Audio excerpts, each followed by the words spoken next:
What is going on? We have a super cool, very special Mezcal chat tonight featuring our amigo Steve Sanchez from, oh man, he's got a long username. Farming Agave in California or something like that. But we've actually live streamed with him before. And the dude was awesome. The dude was phenomenal. We learned so much. And we were just beyond the moon. Like, he actually got us into collecting and growing agave. And like about every week or so, we're asking him questions. What kind of agave is this? We're asking him, where can we get this type of agave? Can you make mezcal? Can you make distilled spirits with this agave? So we are beyond excited to have him here. We are just gonna wait a couple minutes to see when he comes on. Let's see, we've got two viewers. How are you guys doing tonight? It's a Thursday. We do have our copita, and we do have two bottles, one of mezcal, and one is a very special surprise. It is not mezcal, and it is not tequila. So I'm very, very excited to feature that on here. How is everybody? Buenas noches, good evening, good afternoon. If you're watching this on the other side of the world, good morning. We've got a very awesome chat today. Thank you guys for jumping on early. Just some updates from our end is we're just creating a lot more content. We are going to be in Napa, California, which is Northern California, on Sunday to meet Lucas. He's like one of the most famous bartenders on social media right now. We're partnering with a restaurant to feature a few mezcal brands, and that'll be exciting. Oh, looks like we have our Lucas, Eduardo Lucas, ¿cómo estás? Buenas noches, amigo. Buenas tardes. We have our amigo Steve. Let's bring him on board. Let's see. What's up, Steve, dude? How you doing? amigo, how are you doing? Good, man. Can you hear me I good? can hear you good. I can see you good. And we're going to vibe good here in a second. That's what's up, man. Well, I hope you're not driving because I was trying to break bread with you with this very, very exclusive mezcal. It is a 10 Nice. agave blend. Oh shit, that's dope. So No, I'm not yeah, this. driving, man. I'm fucking on a farm I'm working at, just fucking planting agave. Oh my god. Oh man, we're just gonna jump right in, brother. Oh, what kind of agave? A whole bunch of stuff, man. Fucking got like 10 species out here. Oh damn. Damn. Yeah. Okay. All right. I'm just gonna ask the first question right away because man, this question has been bugging me for a very long time. Okay. If I grow an espadín next to a tobala or any other different agaves, will the hijuelos create a hybrid?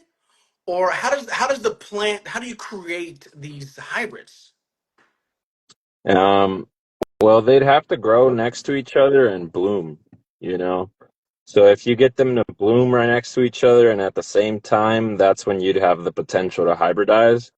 But that's pretty tough because a lot of them are at different years, right? So if you have a 10-year agave and a 7-year one, most of the time they're not going to time together. That's why it's nice to plant a whole bunch of different stuff of different sizes so that you have that potential, right? Because if you plant, for instance, a giant Americana and then some faster growing species, they might line up, right?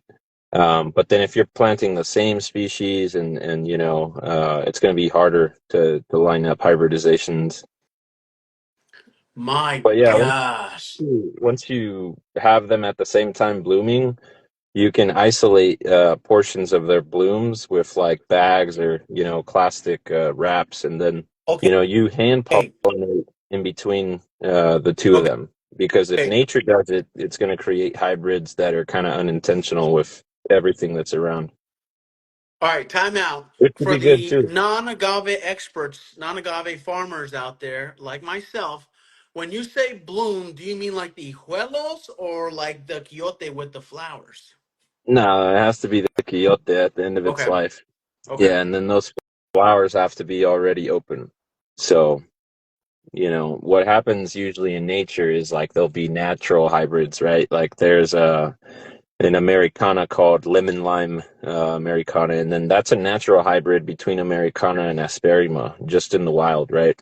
So wherever two agave species naturally are meeting, then they can have a natural hybrid, right? So we kind of try to learn off of nature and try to hybridize them like that as well. But in the wild, it's usually bats that are, the cross pollinators. Whereas in California, we don't really have a lot of that bat population that they have in Mexico, so you have to hand pollinate them.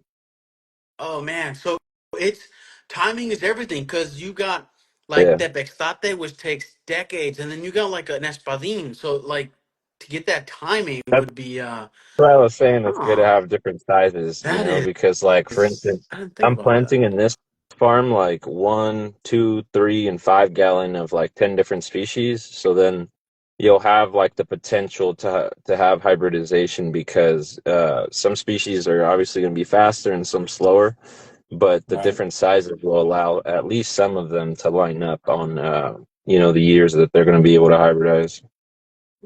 Our amigo Mike Dos X Uno says Steve, the man, the myth, the legend. Thanks, Mike. We got Yeah. Eduardo Lucas Um, que dice, saca el mezcal. Amigo, ya lo I tengo, wish. ya estoy Yeah, I gotta drive home tomando. still. And then, well, I'm still working on that one, but yeah, thanks, man. Yeah, oh, okay. I was wondering that, like how these hybrids come about. So, Yeah, and there's okay. even natural hybrids that are not in between just agave. Like there's another genus called Manfreda that's this whole other, type of plants, right? Separate to agave. And then they have natural hybrids between Manfreda and the agave species, like out in the wild. So, a lot of people, for instance, thought that the Americans created the Mangave kind of like, hybridization, but after a lot of research, they found out a lot of these were out in the wild, you know. Mm. So America's created a lot of hybrids in between Manfreda and agave, but Mm. you know, they're all basically in greenhouses being cross-pollinated, or you can also have hybridization like in the lab where you have two species in vitro together. Okay. I'm gonna jump right into this question, which was like close to the tail end, but since we're talking about differences in agave, what is the difference between Daisylirion and Sotol? Well, not really anything. Is it Yeah, I mean, just the Sotol is name? just a nickname for Ah, the Dacilarium. okay. And I mean, that's like where it's like good to know both the names though, because Sotol is like what a lot of the indigenous people is calling Dacilarion, Right. right? Like Dacilarion is a name that was given to the species by like some, European or American botanist, right? So, Mm. even with agave, Tequiliana, like, that was classified by like some French guy. So whoever went out in the wild and just discovered it usually is the person that classifies it and gets to name it. Hell yeah. We got Tino Tajonan says, Steve, with the facts. Hell yeah. Okay. All right. Yeah, my bad. My bad. Those are the questions that were burning inside my soul, and I wanted to ask those to you right off the bat. But Yeah, they're good questions. I mean, like I think about that a lot because like the eventual goal for like every farm that I work on is to like create a super agave in between all the agave species, right? So ideally in like, 1 or 2 generations after you've grown all these different species, you're hybridizing them and creating like a supreme species that's like localized to just, your farm. mm, So that's, my intention on my farm. And when I consult for people, I try to do that for them too. Because if you're doing that, not only do you create, new species, but they're your species, right? So mm, a lot of the hybrids that I've created, right? Like other people don't, if I never put them for sale, they'll never have them, right? So you have an ability to kind of monopolize a little bit of some genetics for you to just utilize, right? Um, because, for instance, say you take an Americana and you take Angustifolia and hybridize it, and you make this, unique agave. Even if someone took the same two types of agaves and made another one, the hybrid won't be the same. It's like two humans having a kid, right? It's like you can have another kid, but every kid's different. So every hybrid is very, very unique and localized, you know? I'm just waiting for the El Stevo hybrid. I mean, I have a lot of them. I just don't try to sell them, Like I want to tissue culture some of them and then patent them so then people can't uh, if you have a patent on an agave that you create, you could potentially like create sort of like what the denominations have, and kind of create your own whole norma for how this agave is used, right? So I've thought forever, of making certain agaves that I've made kind of under that because I always fear like putting it out and then all these people getting my agave and using it for shit. So or a bunch of stuff that I don't approve of. So if you What in patent the it, obviously you get did to you just say decide who uses patent? it. Yeah, there's a bunch of patents on different agaves in the United States that people have created, So I mean, a lot of the agaves that are grown by me, for instance, I could grow them for me in like my farm and like utilize them, but I can't grow a whole bunch of them and try to sell them because they have patents behind them. So you have to license actually from the patent owner cultivation of that agave, right? So you can't even grow certain agaves that people have created if you don't pay them royalty, right? I'm just And imagining like somebody driving down the road, stopping, and then you see like this old grandma just watering her plants, and then the cop just being like, "You're an asshole. That's a patented plant." you know. I mean, like the thing is, like I've never heard of like anybody misusing a mangava and them getting sued for it, But like, I mean, what could potentially happen is like you spend 20 years creating an agave species, right? Because it takes forever to get these guys, like Yeah. how we were saying, to line up. And then you put in all this work, and then someone just buys one agave from you, takes it to a lab, can tissue culture it and replicate it times a million. So that's what people fear and why I understand the patents. And you know you can only, this is where a lot of people also fear the patents, right? Because for instance, I hear a lot from Mexicans like, oh, they're going to patent wild agaves and stuff. And you can't patent any agave that you haven't created. So I can't just go out and like get some wild agave and then just say, hey, this is my agave and patent it, right? It has to be Even if it's something. like truly wild, like if it's never been seen before. Yeah, it's still, if it came from nature, it can't be patented. You know what I mean? So like you can only patent something that you've like newly created, right? So the majority of those patents are all hybrids basically because So it can't be in something that the can. in the structure of like that makes this like custom or patented agave, is there like a chromosome that says like created by Steve, or like something that Yeah, these you have to show like its genetic uniqueness. That's why I okay. was saying that it has to be something new because Um, they could basically, like you say, you patented a wild, agave. They're just gonna like look at the genetic structure and compare it to other agaves, and then see that you're lying basically that it's not Damn. something new. So they'll deny your patent. And there's been a lot of people that have tried to patent wild agaves and have been denied for that. It's just like I said, only really uniquely new hybrids. And then, like, say you have a plant and then, like, just for whatever reason, it mutates, and then you have a pup that comes out that's completely new.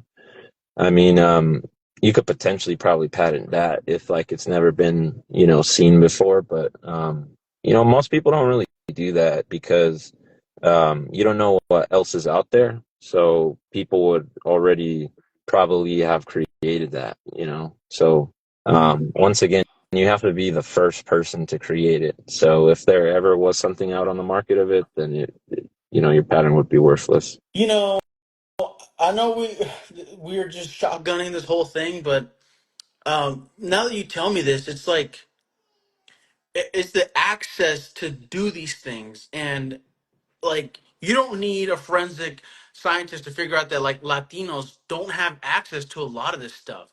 So I like from a Latino standpoint, like I really appreciate what you're doing, and I hope to God that you have your own patent or your own name for an agave, because I mean that would make me But feel proud as a I, Chicano to be like, yeah, this I've isn't just that's some, you know what I'm that's why saying? I say I want to patent it because I've created species before and told them to people, and they like just fucking tissue culture and mass sell it, and you know I don't agree with like what they're doing. You know, like I think tissue culture has its purpose. Like for instance, if there's like only, for instance, like agave shawi, right? Like there's only two wild populations left of it left in California, so it's like probably one of the most under threat species, and it's here native to California, right? So, I mean, if you want a tissue culture agave shawi, great, you know, but the problem with tissue culture is you're essentially going to run into the problem with agave tequiliana and the clones. Mm, So they're all identical, right? And the ideal thing would be to take all those, for instance, with agave shawi, all those tissue cultured plants, plant them out and get the seed, and then have all these different new stuff coming out from the seed, right? But to boost the population quickly, yeah, tissue culture could be helpful, but it also destroys the genetic like diversity of a species if it's misused. So mm, I don't like how my agaves were misused by the people I sold them to. And for instance, if I create an agave, like it could be extremely valuable to sell it to someone, right? So that was the attractive part. But then I'm like, well, I didn't really care about the money after I saw like how they, you know, used it. So now going forward, I haven't released any species because I'm just like, I'd rather wait damn, until I can patent them. that's cool. That's Yeah, I don't cool. want people to fuck it up. So We got some yeah, networking going on. Tino Tajona says, I know someone doing tissue culture and genetic banking, Steve. Let me know when you're ready. yeah. I know some people that have offered to help me with that, you know, and there's some cool tissue culture people here in California. So I mean, like you can take your agaves that are unique genetics to like any of these tissue culture labs, and then you know you just sign a contract with them that they don't basically just jack your genetics, and it's a common it's a common thing that occurs, right? So like Mhm. a lot of people that create these agaves go to the tissue culture banks, but I just you know I don't really see a need for it right now. It's like yeah, it's just kind of cool to have a plant that nobody has, you know? Like I kind of don't want to replicate it right now, some of them. And It's uh red. The whole plant is red. it's like, you know, I like my friend was like it's like kind of like having like a Ferrari that nobody has, you know? It's like Mm, you have this agave that nobody has and can't have because you created it. So mm, um I look at some of the agaves in my collection and I'm just like, damn, that shit's hot. Like I don't want people to have that, you know? man. Okay, okay. All right, we got Mike dos XX1 says under certain agricultural aspects of what is around the plant, how much of the plant affects the taste profile? Let me see. It could be a lot, man. I mean, because you know, all the plants essentially like people kind of confuse that like, you know, plants absorb like nutrients and stuff. Like, I mean, it's not so simple like that. They really are like exchanging a lot of their sugars and stuff that they create with like soil, you know, micro biome, and then that soil microbiome is taking all those, you know, things out of the soil, like those nutrients, and giving it to the plant, right? So anything that affects the soil and you know where that agave is growing is going to have a huge effect. So, for instance, like I grow Palo Verde trees, and like, I'm starting to put in some small mesquite trees next to my agave and cactus, and I don't have to fertilize those plants anymore because these are trees that are called legumes, and they naturally nitrogen fixate, right? So they create these bacteria in the soil that can, put that out into the soil for that agave to utilize, right? So that's definitely going to change the flavor of that agave because you're basically fertilizing it, right? And the same thing, any ground cover plants that you have around. So I try to Mm. have a lot of the natives stay with my agaves there, right? So a lot of the flavors that are in those plants and smells end up, coming out in a lot of the agave plants too when you eat them. Less of that when you distill or make a wine from it, but when you eat it, definitely like it's almost like you're tasting like the ground cover. It's a little weird. And then, oak trees, like all these uh, pine trees, like almost every tree creates a different soil kind of, relationship that will affect that agave. That's why I love growing a bunch of different ones with my agaves. Um, Mm. so the plants definitely affect the flavor profile, Even if more so, like I it said, were when like a they're seasonal eating plant, it. like a California poppy. Yeah, because it's changing the soil profile. So a lot of those Okay. those seasonal plants, um, they're quick growing, and then they're there for a purpose in nature, right? So a lot of the poppies, the phacelias, the gold fields, like all these ground covers that kind of just take over whole landscapes. When they come out in those landscapes, they're like locking in all these nutrients into the soil. You know what I Mm. mean? So when they are now gone, that's available to all of the plants that are there permanently, like some of the bushes, or if you're growing agave and cactus there, right? So once again, that's where the ground covers come in a lot because most people try to mow them down and stuff, and then that soil buildup isn't allowed. You know, that's why I'm not a huge fan of like crimping or tilling or really any messing with the soil because Mm. um, the soil is like the most important thing on your farm. You know what I mean? Like the more that you disturb that soil, the less like productive and efficient it's going to be for you. So, I mean, I honestly on agave farms, I really don't even see a use for like heavy machinery except for in harvesting. Very, very cool.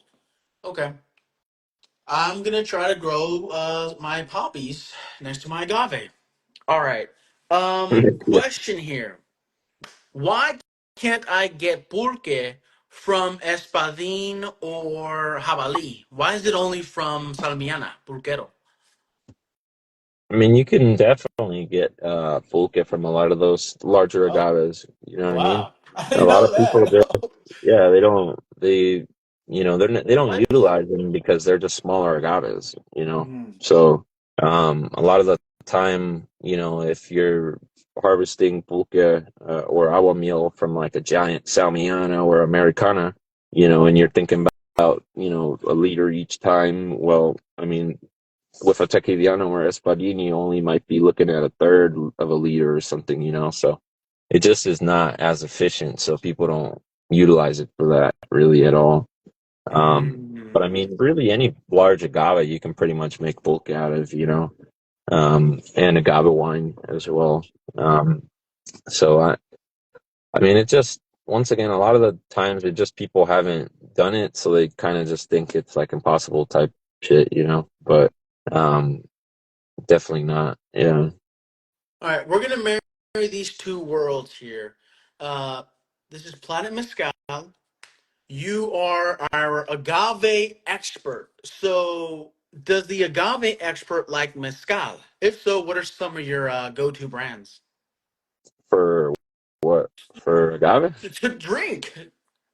Oh, it's a drink. I mean, I don't know, like in mezcal or tequila. Mezcal, purely just mezcal.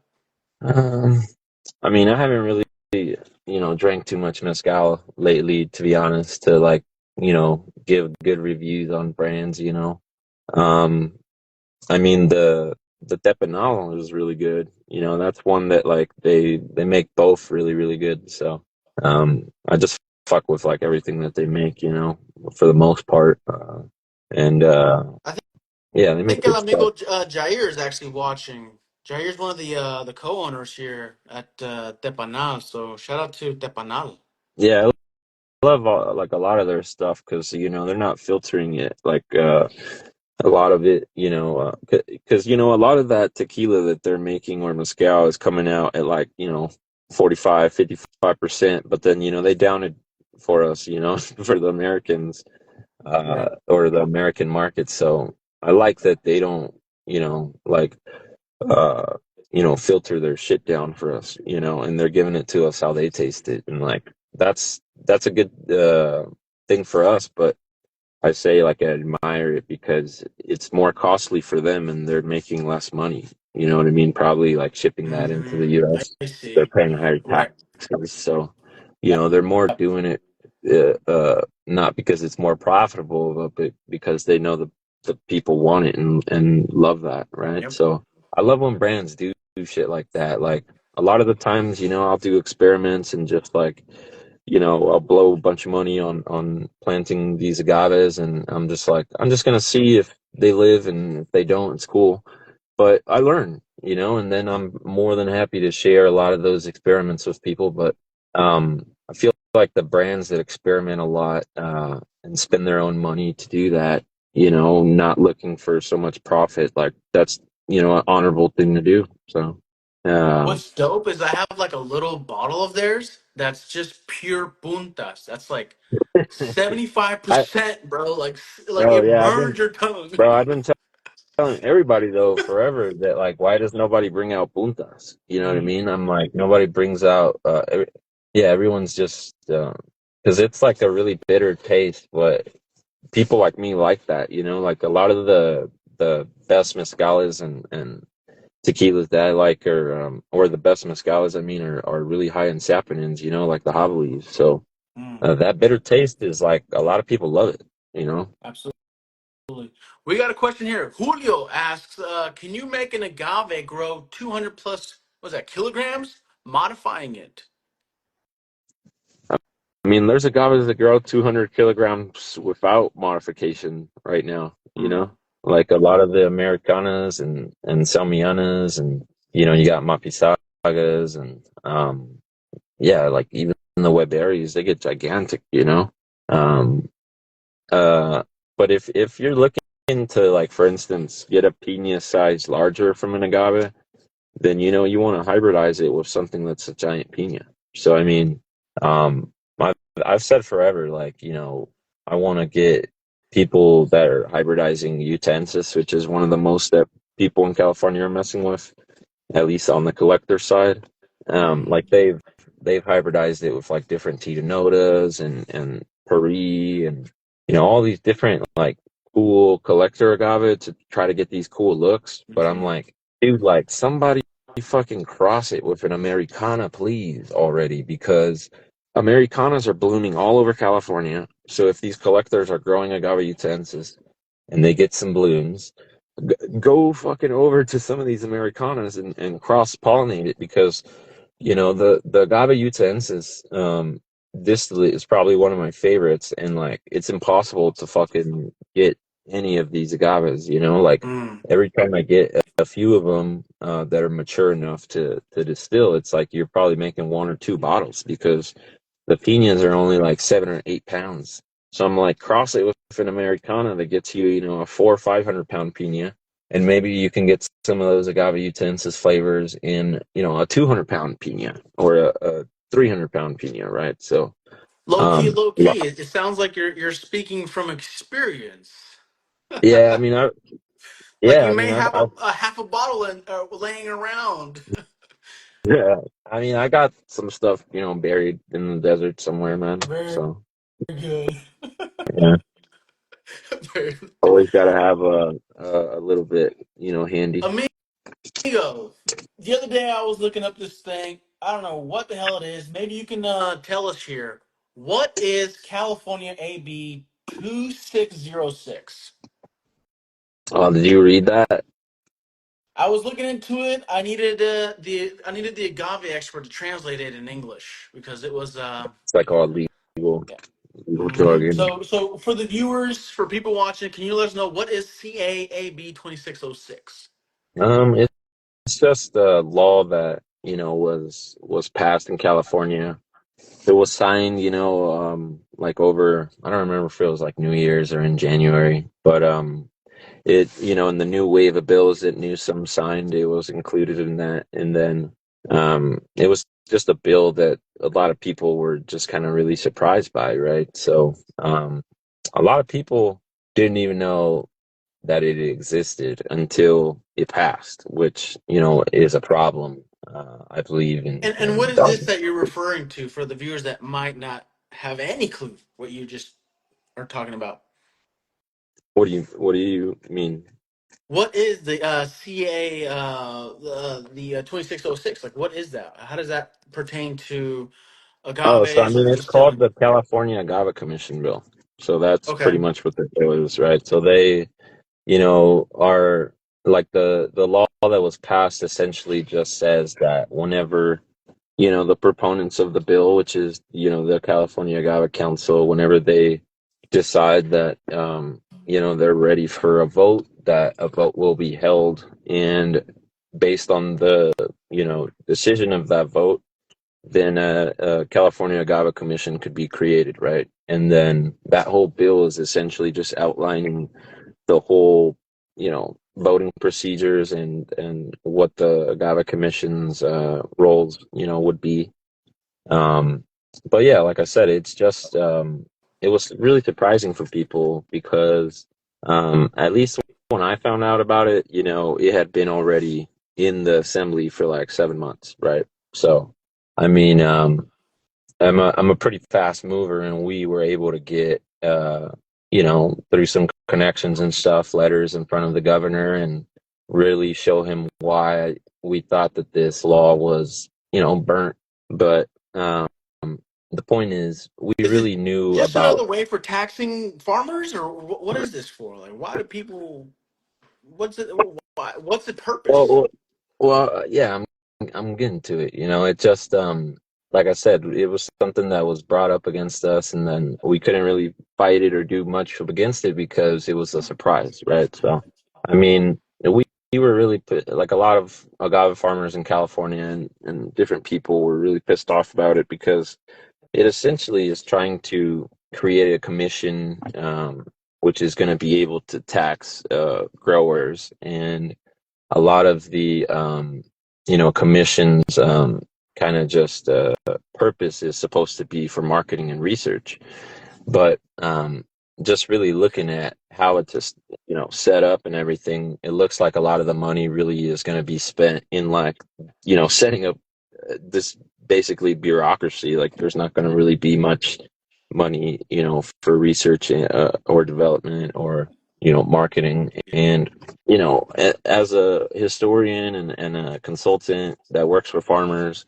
like I've had a lot of different issues with like just about every commission you can name in California. So when I heard that California wanted, or the California Agave Council was working on a commission for our industry, I was really alarmed because I was like, I've worked with the growers commission.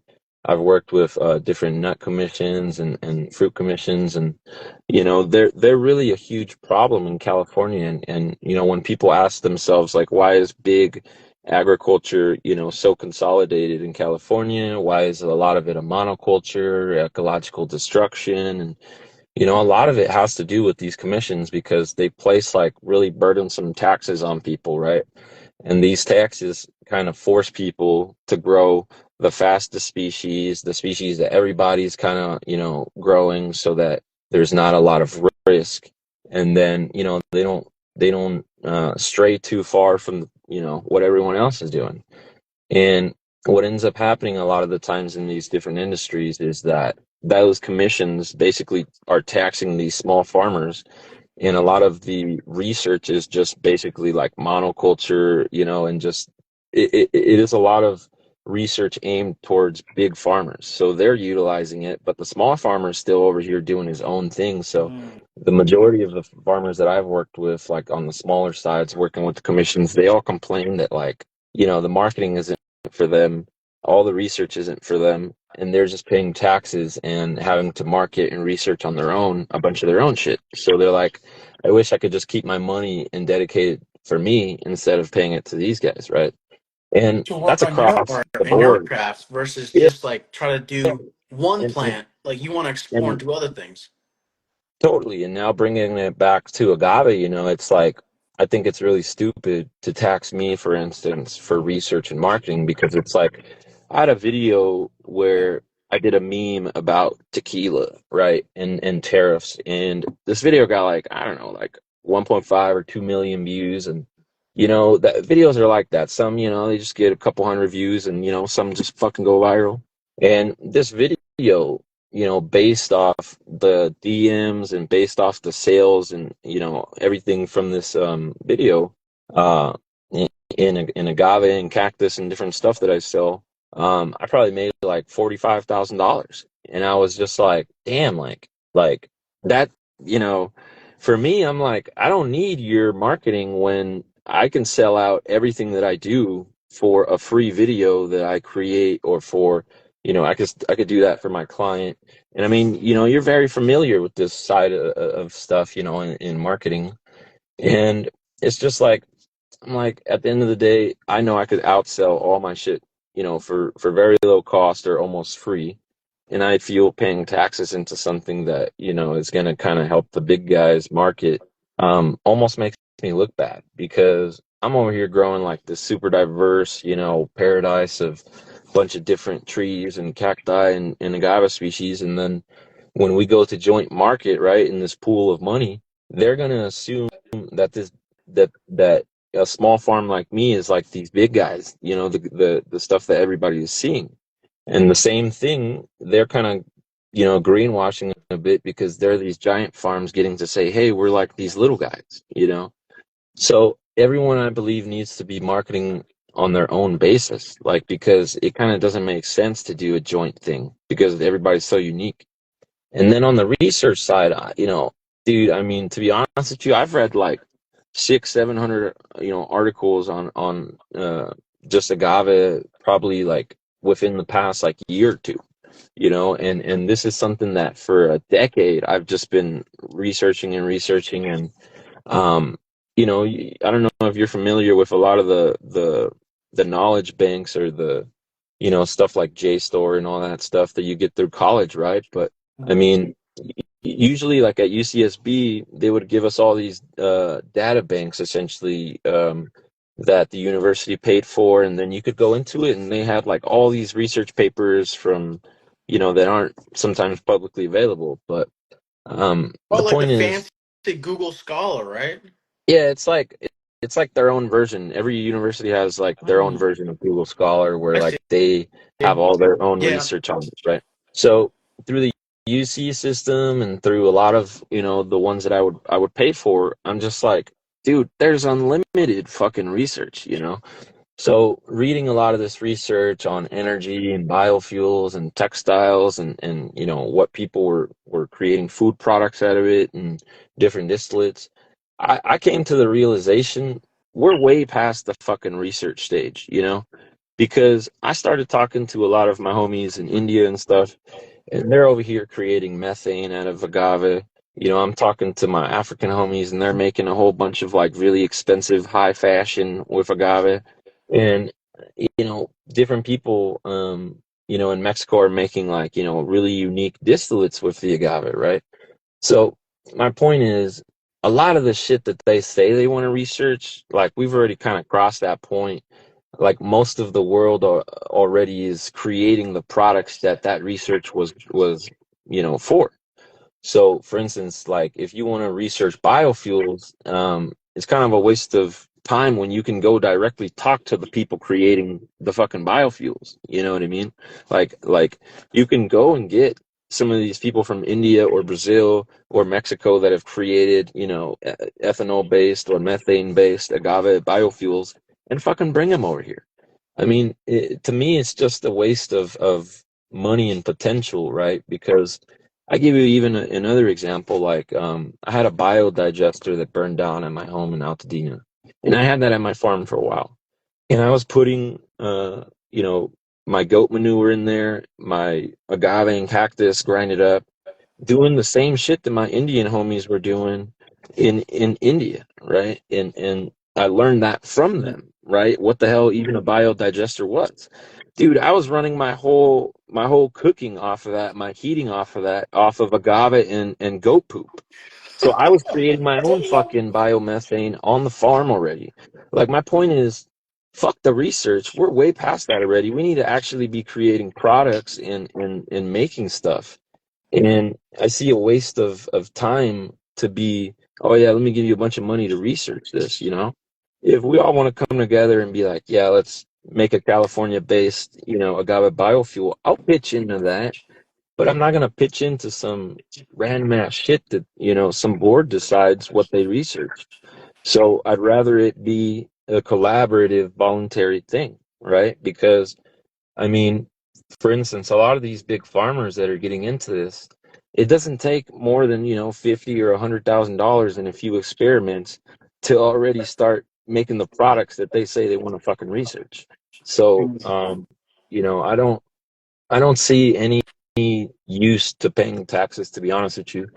Like all the farmers that I'm working with right now, obviously when I consult with them and I bring them into agave farming, I talk about California AB 2606 with them, and the majority of farmers in California are conservative, to be honest with you. So they're all kind of just like, oh, fuck this, added regulation. Like many of them are out of state and like I manage their farms, right? And they're just like, we'll just silage everything and fucking move whatever we can move to another state. Like we're not going to pay added regulation or taxes. We'll just grow cactus or fruit trees or some of the other shit that you grow, Steve.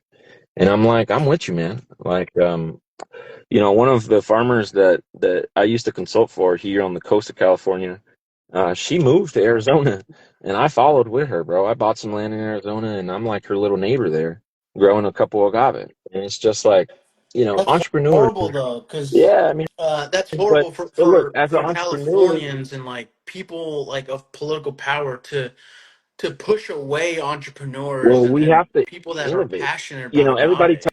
tells me, bro, you're doing all this cool innovation and stuff. And I'm like, well, I can only do that because California doesn't have this bullshit regulation that Mexico has. That's why I chose to come here, bro.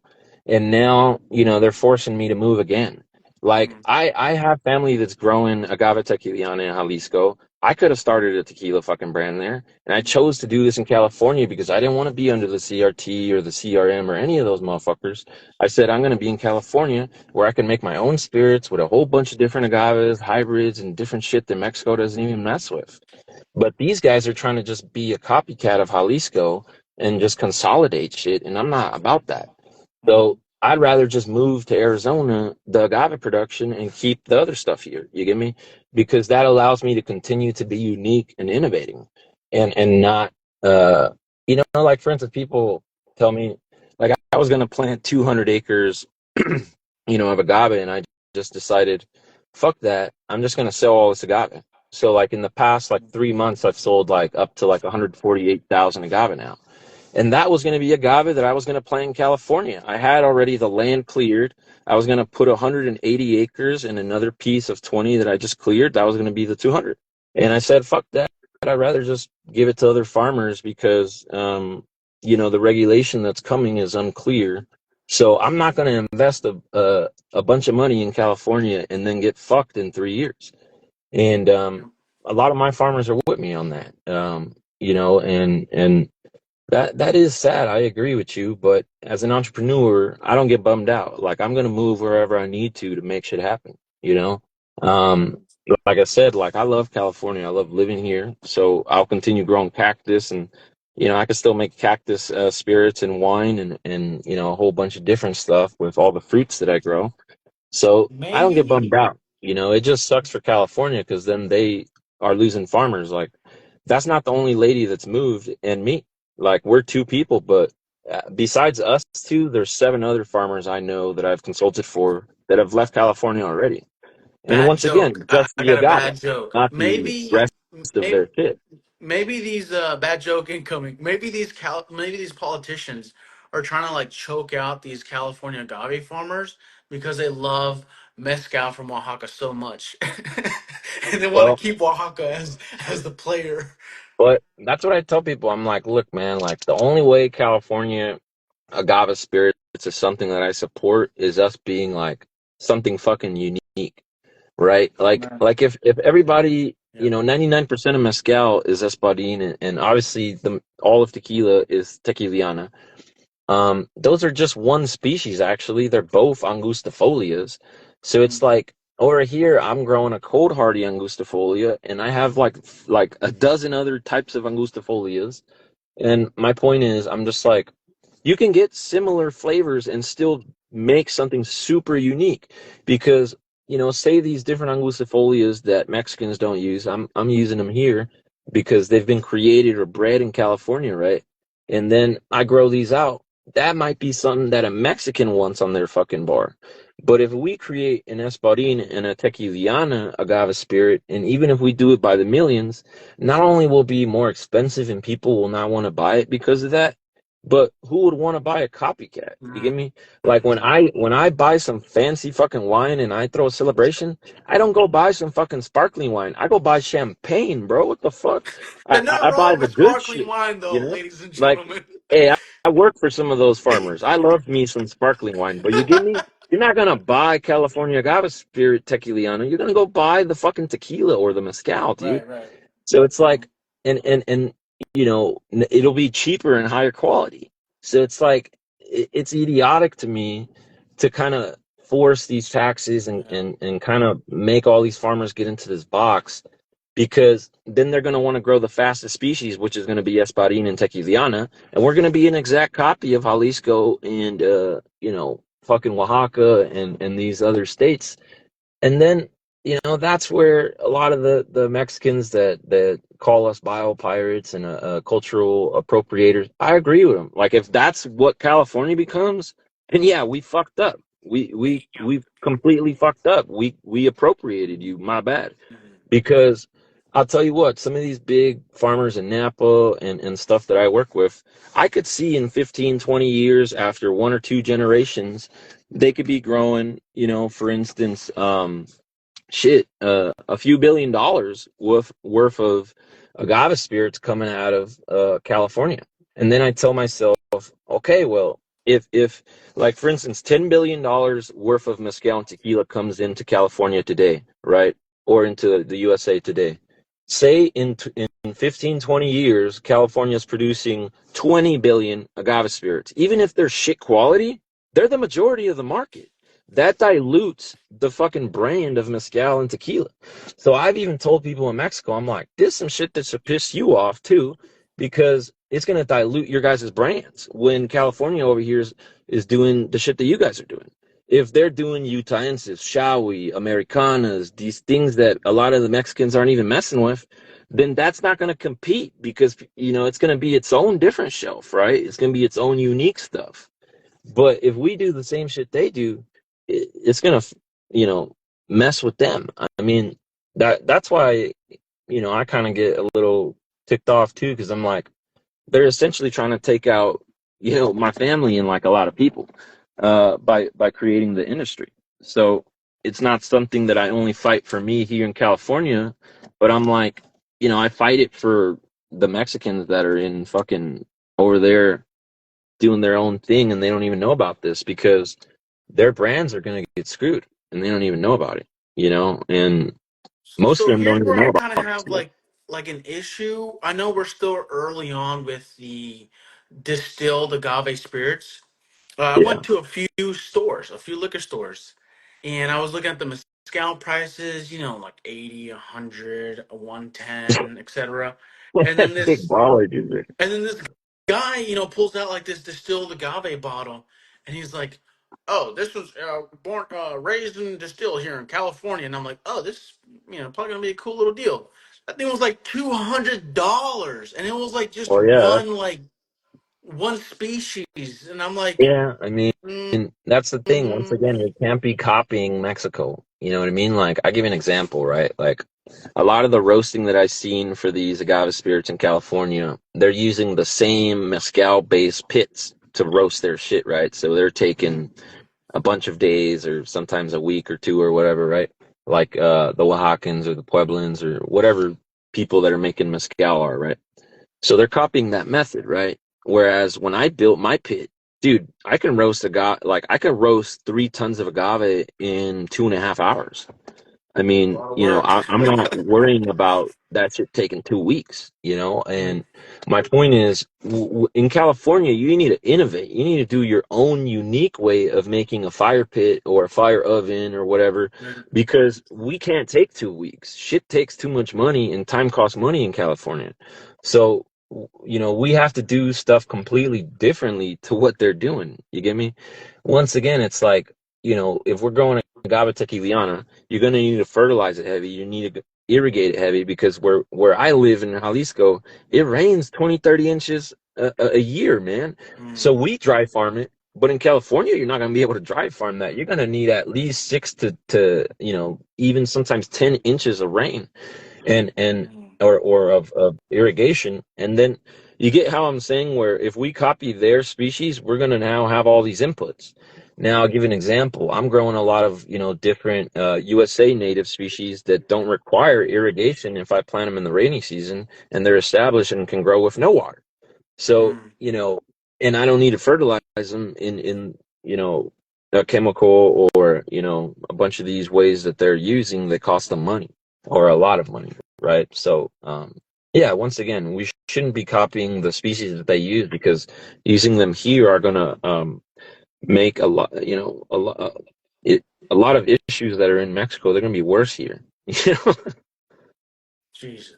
And you mentioned time, and we're talking about agave. So, a question I've got for you is, for those people that are curious about growing agave, does the agave seed germination stage take a long time? Germination, no. I mean, it could take a few days, but like the germination is for that seed to pop. So I mean, I start a lot of my seed on paper towels, and I'll just spray them with like a water bottle sprayer, and a lot of that stuff can come out even overnight or in 2, 3 days. And then you can take those little germinated seeds and put them inside of different small containers, like with coconut or different soil mixes, and you got your agave going. But for that to get to an agave that you want to put out in the fucking field is probably like a year and a half or 2 years. So that's why a lot of the farms that are created are from pups, because a pup can be sometimes shooting out in within 3 months is at a size that you can go replant somewhere, right? And you're not going to get that with seeds, but the advantage with seeds is going to be that every single one of those agaves is different, right? Whereas every single one of the agaves that's from Mijuelo is a clone. So Mm, I personally try to like sell a lot of my clones to other farms. Like I kind of give them, for lack of description, the shitty genetics, and I keep the stuff that I recycle in the seed stuff, because I'm like for instance, if you look at my Americanas, those Americanas came from like 40 different places. You know what I mean? mm, So if I start keeping all the clones, I'm just gonna have clones of all those different ones, right? Whereas I just want to get a whole bunch of new ones coming out from seed and stuff like that, or different ones that I collect from a new area. So, um, for instance, I don't really deal with any plagues or anything like that on my farm, because most of the stuff is all different genetics, right? Like I give an example. If one of my cacti or agave gets a plague, that agave will die, but it's never the case that there's the same agave or plant right next to it that is that plague agave, right? Because there's so much diversity. So the plague never spreads, right? So I see a plant die because of the plague. I don't spray any chemicals or nothing. I'm just like, whatever it died, I take one out of my greenhouse and I go plant it. mm. But imagine if you get a plague and everything's a monoculture, then it just spreads throughout the whole field like wildfire, right? Because everything's the same. So that's why you just have to have so much genetic diversity that it's like I try to tell people, think of the farm almost like a garden or a forest or, an ecosystem, because you want to have a little bit of everything. The natives, the ground cover, the agave and cacti are ground covers as well. But, the trees even that I plant are different tiered trees to try to create, different levels of forest here in the desert, right? Because um, eventually a lot of those trees are feeding my animals or creating little microclimates for those agaves to grow better. So like wherever, I have trees, I know that in the summer those agaves are going to be shaded, and I have to irrigate way less and they grow better. Amigo, as we're winding down, I got a really important question for you. What's up, dude? How are you honoring Mexican agave tradition while becoming a trailblazer in California? Yeah, that's always like a balance I like try to work on, because it's like I'm trying to do what my grandpa did, and like, what a lot of the indigenous folks in agave in Mexico do, which again are like the 1%. Like we on social media see a lot of them because that's the people that we like. But when you look at Mexico, the people that we like are like the 1%, dude. So like, even probably 1%, 1% if we're being honest, right? So when I look at my stuff, I'm like, well, I want to do what my grandpa did, have all these diverse species, trees, shrubs growing in tandem in this, really functional kind of permaculture ecosystem, where I don't use any chemicals or any heavy machinery or any tillage. And, I bring that to California definitely. And I've done that since the beginning. Like I probably was the first polyculture farmer in California doing regenerative at that, when I started. And the the thing that I strike a balance, or what I was saying, it's hard to strike a balance, is like, I also want to create all these new species and utilize those species. And like, my grandpa really only focused on like probably a dozen species. So that were native to Jalisco, right? So I'm growing stuff from the USA. Like I have a bunch of stuff that's, bred and created in different countries like Japan and Italy. And I've brought those agaves to the United States. And, I have So hold on, agaves from did you all just over say the agave world from and stuff. Japan? So. Yeah, the Japanese are probably like the most craziest hybridizers I've seen. What? Besides us in California, honestly, we're like the number one.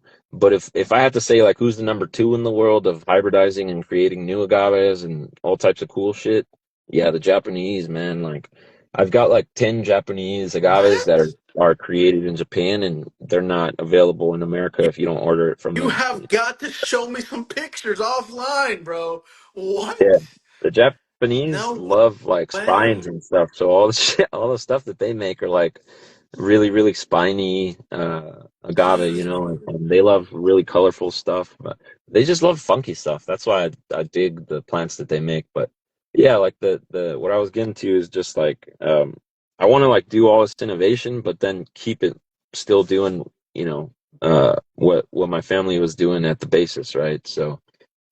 It's Mm, I try to say it's like a 50-50 type of thing, where I have to like be my own person doing my own thing so that I even respect them. Because if I were to do exactly what my family was doing in Jalisco, I would even see that, in California, I would see that as a disrespect to them, because mm, um, it just is not what should be done here, right? So mm.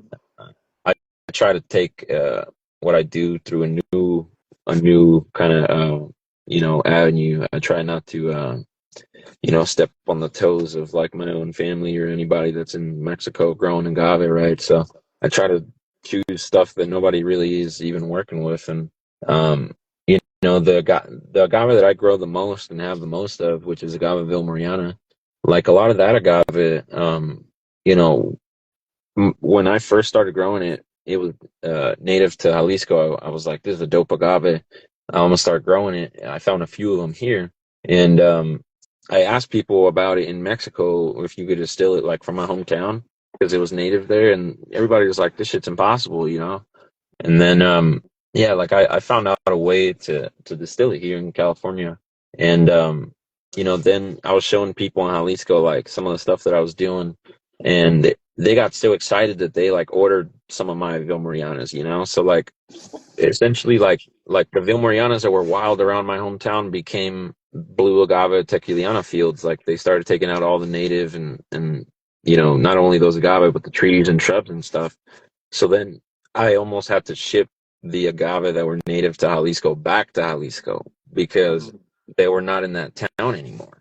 And then now they're growing them for the intention of spirits again. So my point is, like, a lot of that knowledge is even lost. You know, that uh the use of those agaves where they're native from. It's fucked up. So like by showing them again, like, no, you can utilize this in this way, then they want to utilize it again. So now people are growing that where it should be grown, whereas where it's native from, right? So I think that's dope too, and yeah, I mean, there's a lot of cool stuff happening in agave for sure on that end. Damn. That's a great way to end it, but we've still got a lot of viewers, so be sure to hit that drop down menu and follow Steve and follow Planet Mescal. We try to do a chat every month or so.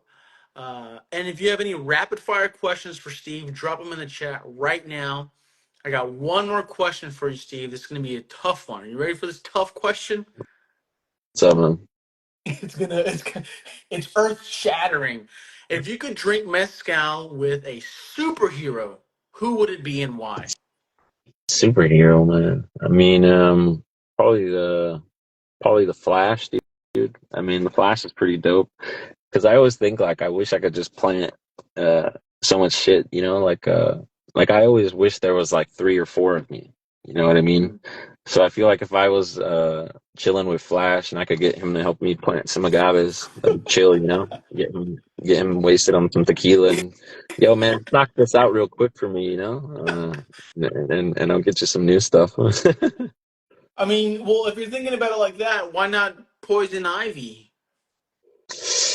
I mean, yeah, I mean, there's a lot of cool superheroes, you know, definitely. I mean, Flash is just one of my favorite ones, you know. Um, Mm. yeah, probably, yeah. There's a bunch of crazy ones.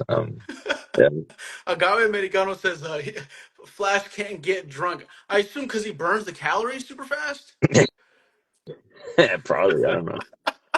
Yeah, Oh, oh, oh, somebody what? said if Oh, we got a. Oh man. Okay, we got our amigo here. Let's bring him on. He's actually a farmer, not too far from here. Are you down for a sudden surprise here, go for it, dude. What's up? amigo? Hey, what's going on? What's going on, man? Hey, How what's you up, bro? doing? There's not much, man. Hell yeah, we're excited to see to visit your agave farm soon. I'm excited too, man. Hell yeah. It's the plants are still a little small, nothing too big. We got la plaga, the Mm, grasshoppers, and then the early this year we got the frost. mm. So it's consistent, nonstop. But hey, Oh man. How it there is. las apodamos, a little bit of love.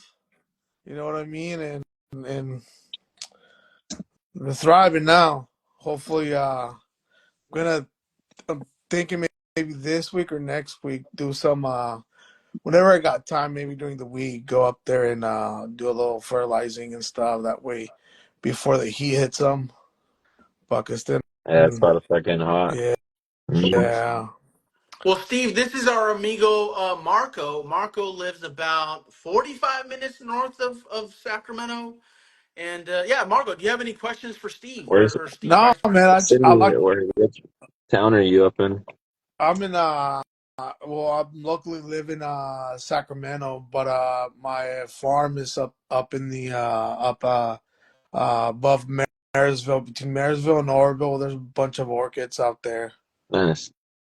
Yeah, Yeah, that's a cool spot. yeah, man. It's not bad. I like it. It's country. Hmm. Yeah, It's I mean, it's I it's love, best. you know, People leave you NorCal, alone. man. NorCal's the spot. Yeah, man. But I've seen your post. You got some good knowledge, man. We spoke on the. I think we spoke on the phone before. Yeah, I don't yeah, know if you I remember. remember. Yeah, man, I gotta come up one day and do a tour of your farm too, man. That's what's Yeah, up. man. Get him out there and You take know, some content. yeah, I just planted 250 of espadín. Um, Man, hopefully, Espadín. Oh, wow. yeah, hopefully, I want to plant more, but they get a little bit pricey as you're starting off. I can mhm. imagine. I assume. Expenses Yeah. and whatnot. So it's like,